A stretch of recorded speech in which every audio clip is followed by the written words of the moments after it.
இதில் வந்திருக்க முக்கியமான தகவல்களை இந்த ஒரு வீடியோவின் வாயிலாக நம்ம பார்க்கலாம். தமிழக பள்ளி கல்வித்துறை தேர்வு வாரியத்தில் தற்சமயம் பார்த்திங்கன்னா டெட் பேப்பர் 2 தேர்ச்சி பெறையா டிஆர்பி வெளியிட போகும். அந்த அறிவிப்பு என்ன அப்படின்றதை பார்க்கலாம். மறுதேர்வு இன்றி பணி நியமனம் வழங்க வேண்டும். இடைநிலை ஆசிரியர்கள் ஒரு பக்கம் கோரிக்கை வைத்திருக்காங்க. என்ன அப்படின்றத இந்த ஒரு வீடியோவின் வாயிலாக நாம் இப்பொழுது பார்க்க இருக்கங்க. மக்களை நீங்கள் நம்முடைய சேனலை முதல் முறையாக பார்க்குறீங்க அப்படின்னா மறக்காமல் ஒரு சப்ஸ்கிரைப் அண்ட் பெல்லை கிளிக் பண்ணி வச்சுக்கோங்க. வாங்க வீடியோக்குள்ளே போகலாம்.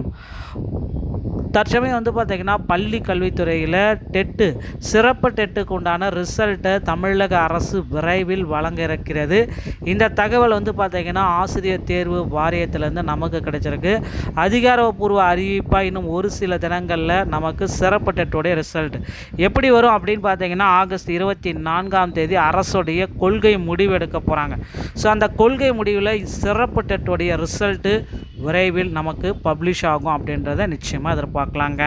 ஸோ இது பார்த்திங்க அப்படின்னா டெட்டில் பாஸ் மார்க் அனைவருக்குமே பொதுவாக 60 மார்க் எடுத்தால் பாஸ் என்ற அறிக்கையை ஆசிரியர் தேர்வு வாரியத்தின் சார்பாக நமக்கு வெளியிட இருக்காங்க. ஸோ நீங்களும் இதற்கு இப்போந்தே உங்களை தயார்படுத்தி கொள்ளுங்கள். ரிசல்ட் வந்த உடனே பார்த்திங்கன்னா டெட்டில் பேப்பர் 2ல் தேர்ச்சியா இல்லையான்றது எல்லாமே உங்களுக்கு தெரிஞ்சிடும். ஸோ அந்த தேர்வு முறையில் முதன்மை பாடப்பிரிவில் இருந்து 150 வினாக்களும் கட்டாய தமிழ்மொழி தேர்விலிருந்து 30 வினாக்களும் கேட்கப்படும். ஆசிரியர் தேர்வு வாரியத்தில் தமிழ்நாட்டு அரசு பள்ளிகளுக்கு இடையேயான இடைநிலை பட்டதாரி முதுகலை ஆசிரியர்கள் மற்றும் உடற்கல்வி தையல் ஓவியம் உள்ளிட்ட சிறப்பு ஆசிரியர்கள் ஆசிரியர் தேர்வு வாரியத்தின் மூலமாக தேர்வு செய்யப்படுகின்றனர். இது தவிர வட்டார கல்வி அலுவலர்கள், ஆசிரியர் பயிற்சி நிறுவனங்கள், விரிவுரையாளர்கள், அரசு கல்லூரி, பாலிடெக்னிக் உதவி பேராசிரியர்கள் பணி நியமனமும் தேர்வு வாரியத்தின் வழியிலேயே நடைபெறுகிறது. கடந்த 2024 ஆண்டு ஜனவரி மாதம் நடைபெற்ற தேர்வின் மூலம் 2582 பட்டதாரி ஆசிரியர்கள் தேர்வு செய்யப்பட்டிருக்காங்க. ஸோ தற்பொழுது அரசு பள்ளிகளில் 18,000க்கும் மேற்பட்ட ஆசிரியர் பணியிடங்கள் காலியாக உள்ள நிலையில் தற்காலிக ஆசிரியர்கள் தொகுப்பூதிய அடிப்படையில் நியமிக்கப்பட்டு வருகின்றனர். இருப்பினும் மாணவர்கள் கல்வி நலனை கருத்தில் கொண்டு நடுத்தர ஆசிரியர்களை நிரந்தர ஆசிரியர்களை உடனடியாக நியமிக்க வேண்டும் என பல்வேறு அரசியல் கட்சி தலைவர்கள் தொடர்ந்து வலியுறுத்தி வருகின்றனர். இந்த சூழலில் ஆசிரியர் தேர்வு வாரியம் மூலம் 2000 பட்டதாரி ஆசிரியர்கள் மற்றும் ஆசிரியர் பயிற்றுநர்களை விரைவில் நியமிக்க பள்ளி கல்வித்துறை நடவடிக்கை ஒன்று எடுத்துட்டு வரதா நமக்கு இந்த தகவல்கள் வந்திருக்கு. ஸோ கண்டிப்பாக 2000 பட்டதாரி ஆசிரியர்களை உடனடியாக நியமிக்க போகிறாங்க. இதில் இந்த தேர்வை எழுதுவதற்கு ஆசிரியர் தகுதி தேர்வின் 2ஆம் தாளில் தேர்ச்சி பெற்று இருப்பது அவசியம். தேர்வு முறையில் முதன்மை பாடப்பிரிவில் இருந்து 150 வினாக்களும் கட்டாய தமிழ்மொழி தகுதி தேர்வில் 30 வினாக்களும் கேட்கப்படும். இதில் தமிழ் தகுதி தேர்வில் குறைந்தபட்சம் 40 மதிப்பெண்களை நீங்கள் பெற்றால் மட்டும்தான் தரவரிசை பட்டியல் உங்களோட விடைத்தாளை மதிப்பீடு செய்யப்படும். இந்த தமிழ் தேர்வில் பெறப்படும் மதிப்பெண்கள் இறுதி தரவரிசை பட்டியலுக்கு கணக்கில் கொள்ளப்படாது என்றாலும் இதில் தேர்ச்சி பெறுவது கட்டாயம் அப்படின்றத அவங்க கொடுத்துருக்காங்க.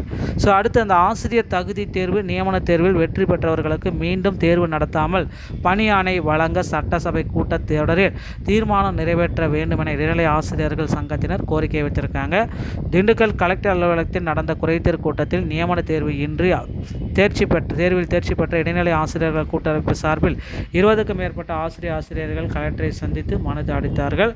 அவர்கள் என்ன கூறினாங்க அப்படின்னு பார்த்தீங்கன்னா தமிழகத்தில் துவக்க பள்ளிகளில் 1 முதல் 5ஆம் வகுப்பு வரை 2013 25 வரை ஒரு ஆசிரியர் கூட புதிதாக நியமிக்கப்படவில்லை. 2013, 17, 19, 22 நடந்த ஆசிரியர் தகுதி தேர்வில் பல முறை தேர்ச்சி பெற்றவர்களுக்கு பணி வழங்கப்படவில்லை.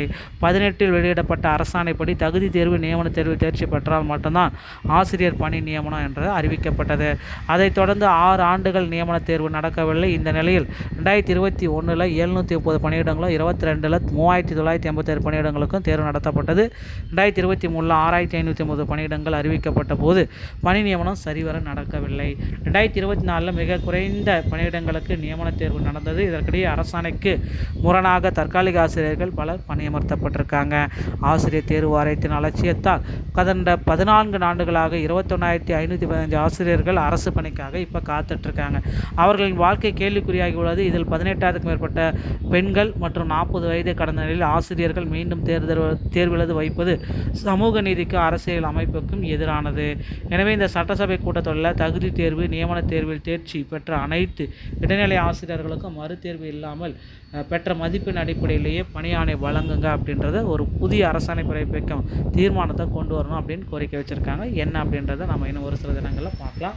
டெட்டு பேப்பர் 2 பேப்பர் 1 மற்றும் பேப்பர் 2 சிறப்பு டெட்டுடைய ரிசல்ட்டு இன்னும் ஒரு சில தினங்களில் நமக்கு கிடைக்கிறோம். கொள்கை முடிவு ஆகஸ்ட் 24க்குள்ளார இதோடைய ரிசல்ட்டை நம்ம எதிர்பார்க்கலாங்க. டிஆர்பி மற்றும் பள்ளி கல்வித்துறை சொந்தமான செய்திகள் அனைத்தையும் உடனுக்குடன் பெற நீங்கள் நம்முடைய சேனலோட இணைந்திருங்கள். நன்றி, வணக்கம், தேங்க்யூ.